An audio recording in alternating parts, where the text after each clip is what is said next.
খুনি চাঁদাবাজ থেকে শুরু করে অনেক লোকজন ঋণ খেলাপি তাদেরকে বিদেশি নাগরিকদের ক্যাম্পে হতে দেখেছি। আমরা মনে করি এই 6 জন বাংলাদেশের সংসদীয় রাজনীতিতে সংসদীয় অধিবেশনগুলোতে নতুন প্রাণ চাঞ্চল্য নিয়ে আসবে এবং বাংলাদেশের মানুষ এই 6 জনের কথা শোনার জন্য এই 6 জনের মাধ্যমে বাংলাদেশের জনগণের কথা সেখানে প্রতিফলিত হবে। আমরা মনে করি আগামী দিনে বাংলাদেশের মানুষ বিগত দিনে আমাদেরকে যেভাবে সমর্থন দিয়েছে, জুলাই গণঅভ্যুত্থান থেকে শুরু করে একটি নতুন রাজনৈতিক দলকে তারা যেভাবে স্নেহ, ভালোবাসা এবং সমর্থন দিয়েছে, ভোট দিয়েছে, আগামী দিনেও আমরা তাদের জন্য কাজ করব। আমাদের কমিটমেন্ট থাকবে এবং এর প্রেক্ষিতে আমরাও বাংলাদেশের জনগণের পক্ষ থেকে সমর্থন এবং ভালোবাসা এবং দোয়া প্রত্যাশী। আশা করি সামনের দিনে বাংলাদেশের মানুষের সমর্থন নিয়ে জাতীয় নাগরিক পার্টি আরও ভালো করবে। আমার জানার মতে মামলা না, দুদকে কিছু অভিযোগ গেছে। আজকে আমিও সংবাদ মাধ্যমে দেখলাম যে দুদকে কোনো একজন ক্রিকেট প্লেয়ারের ভক্তরা গিয়ে মব তৈরি করে সেখানে অভিযোগ দিচ্ছেন। এখন আমারও একটা অভিযোগ আছে যে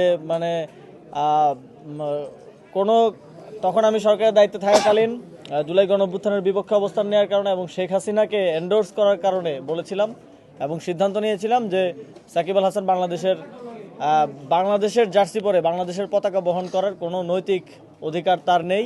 এখন সেটা যদি দুর্নীতি হয়, কাউকে যদি খেলতে না দেওয়া দুর্নীতি হয়, তাহলে সেটার জন্য আমার শাস্তি হোক, আমার কোনো সমস্যা নেই। এখন আমাদের আসলে খুবই হাস্যকর হয়ে যাচ্ছে বিষয়গুলো। সাকিব আল হাসানকে খেলতে না দেওয়ার কারণে তার ভক্তরা গিয়ে 1000 কোটি টাকার দুর্নীতির অভিযোগ করলো এবং গতকালকে সারাদিন সেটা নিয়ে সব মোটামুটি মিডিয়ায় এক ধরনের মিডিয়া ট্রায়াল চললো। কেউ সেই অভিযোগের কারণটা কি এবং কারা দিয়েছে সেটা কেউ উল্লেখ করলো না, সেটা আজকে গণমাধ্যমে আসলো। এটা খুব দুঃখজনক এবং আমার জানার মতে দুদকে অভিযোগ দেওয়ার প্রক্রিয়াটা খুবই ইজি, যে কেউ গিয়ে অভিযোগ দিয়ে আসতে পারে। কিন্তু তারপরেও তাদেরকে কেন সেখানে মব তৈরি করতে হলো বা সেখানে কেন এইভাবে লোকবল নিয়ে, আমার ধারণা হচ্ছে এর পিছনে কোনো ধরনের উস্কানি অথবা ইন্ধন আছে। কোনো যদি সুস্পষ্ট কোনো এই ধরনের হাস্যরসাত্মক অভিযোগ ছাড়া যদি কোনো সুস্পষ্ট কারো অভিযোগ থাকে, আমি মনে করি সেটা সে করতে পারে। এটা গণতান্ত্রিক দেশে সবার সে অধিকার আছে। কার যদি আমার থেকে কোনো কিছু জানার থাকে, আমিও সেটা স্পষ্টভাবে, আর এখানে গোপনীয়তার কিছু নেই, সেটা স্পষ্টভাবে বলার জন্য প্রস্তুত আছি এবং সহযোগিতা করতে প্রস্তুত আছি।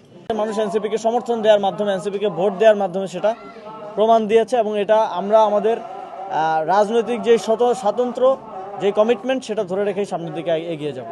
ধন্যবাদ সবাইকে। আসলে হ্যাঁ, এনসিপির 6 জন এমপি হয়েছে, এখন পর্যন্ত তারা যে ধরনের কাজগুলো করেছে, এটুকু আপনার কতটুকু খুশি হয়েছেন এই কাজগুলো? এখনও তো এমপিদের অফিসিয়াল কাজ শুরুই হয়নি। আমরা প্রথম অধিবেশনে তাদের কথা শুনবো এবং পুরো বাংলাদেশের মানুষ তাদের কথা শুনবে এবং আমি মনে করি আমাদের যে 6 জন এমপি হয়েছেন, আমরা সারা দেশে আরও অনেক এমপি দেখেছি। আমরা অনেক খুনি চাঁদাবাজ থেকে শুরু করে অনেক লোকজন ঋণ খেলাপি তাদেরকে বিদেশি নাগরিকদের ক্যাম্পে হতে দেখেছি। আমরা মনে করি এই 6 জন বাংলাদেশের সংসদীয় রাজনীতিতে সংসদীয় অধিবেশনগুলোতে নতুন প্রাণ চাঞ্চল্য নিয়ে আসবে এবং বাংলাদেশের মানুষ এই 6 জনের কথা শোনার জন্য এই 6 জনের মাধ্যমে বাংলাদেশের জনগণের কথা সেখানে প্রতিফলিত হবে। ধন্যবাদ আপনাদের সকলকে।